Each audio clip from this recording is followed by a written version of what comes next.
I've been in real estate now for 3 years, and everybody from friends to strangers always asks, is it a good time to buy? What's the market looking like? That's exactly what we're gonna dive into in this video. Hold on, let me put my wine down, hold on. Okay guys, so in 2008, we obviously had a market crash. To 166 in the blink of an eye. On the NASDAQ, everything and more has been completely wiped out. It was the worst day on Wall Street since the crash of 1987. What does that mean? Because I'm sure you lived through it and may not understand that. Pretty much lenders, fraudsters, banksters, they all decided to go ahead and grant these loans to people who could not afford them. What did that result into? Foreclosures all over the place. So you're getting people that are pretty much bellying up on their mortgages. You have other people coming in like sharks to take advantage of it. So therefore we had, at this point, absolutely too much inventory. And what that means is a belly up. Being belly up is pretty much like being upside down in your car loan. So if you have a car and it's $50,000, the car is only worth $30,000. Obviously, there's a $20,000 difference there. Now you're belly up. Same thing for the 2008 crash. And this is what you've been waiting for. I know. But this is exactly why it won't happen this time around. Let's get into it. But first, a word from our sponsors. Hey guys, my name is Brittney NEALY, your favorite Atlanta realtor. If you're looking to relocate to the metro Atlanta area with new construction, please give me a call. You know, my number should be around here somewhere.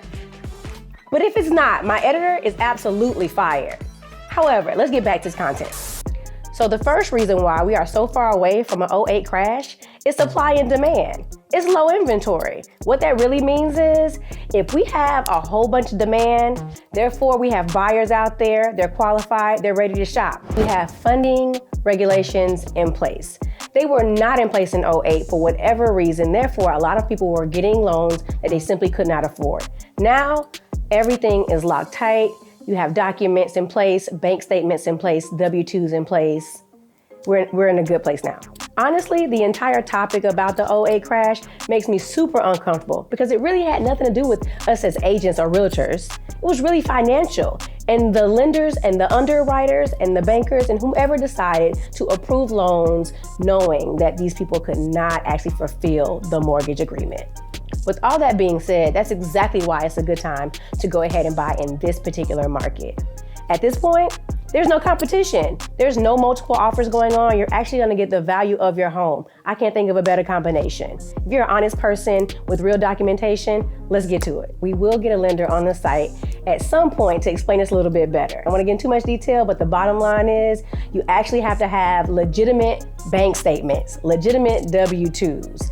If that's the case, you have to make sure that you're getting a pre-approval and not a pre-qualification. Those are two different things. The pre-approval is giving you a little more stability when you're out shopping with your agent, me. Pre-qualification is just pretty much saying that you have some things in place but has never seen an underwriter. So the process for buying a house is you reach out to me, we have a consultation. During that consultation, you're telling me pretty much what your needs are, what you're looking for, the areas, and a guesstimation of your budget. I send you to my preferred lender. I'll give you at least 3 to pick from. There's no harm, no foul on either of those people. You submit your information to them, completing an application.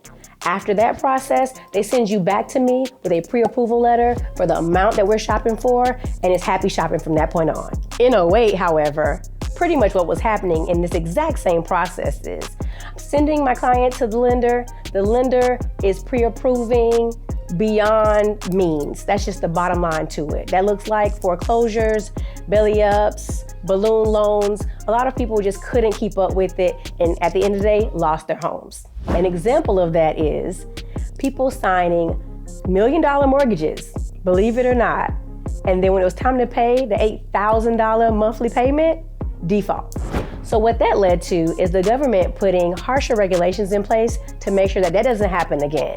The bottom line is you have to have legitimate documentation to support the mortgage information. So hopefully this video gave you some kind of clarification on why it's such a great time to buy. I don't know if it's gonna be a good time to buy next year. I don't know, maybe I'll make another video for that time period. But in the meantime, make sure you check out this next video.